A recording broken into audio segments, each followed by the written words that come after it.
Meu nome é Sofia, tô gravando esse vídeo para o programa de estágio da Johnson de 2024.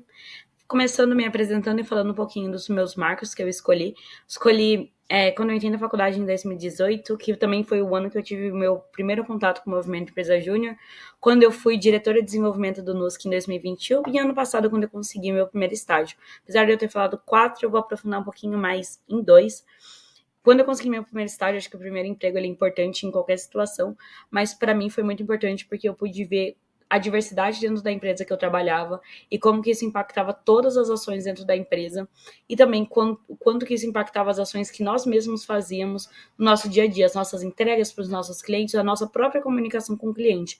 Então eu pude realmente ver o quão o ambiente diverso só tende a beneficiar todos que trabalham nele.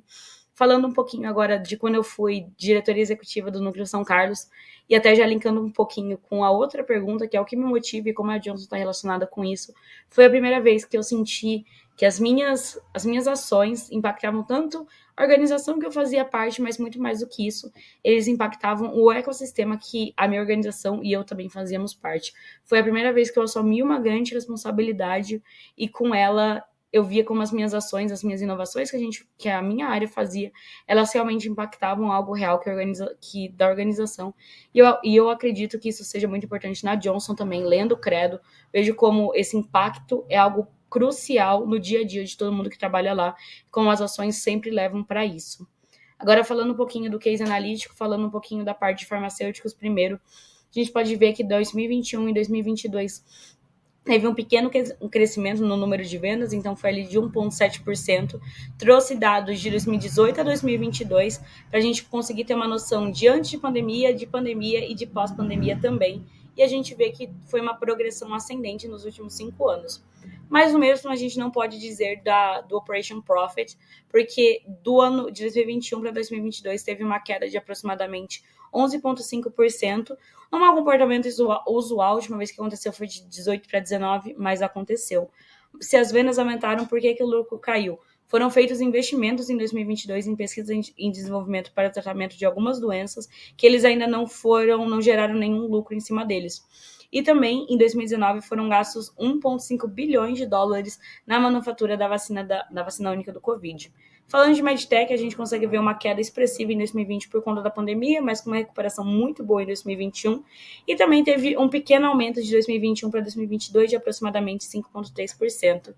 E também a gente pode ver que teve esse aumento no Operation Profit, mas ele foi menor, de 1,3%, e teve esse boom em 2019.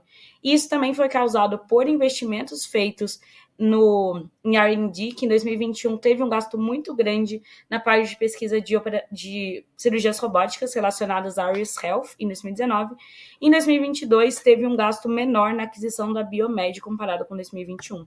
E o futuro que eu vejo para a Johnson? Acho que todos os desafios da Johnson, sendo financeiros ou não, estão relacionados com o IDS e com o Global Health for Humanity de 2025.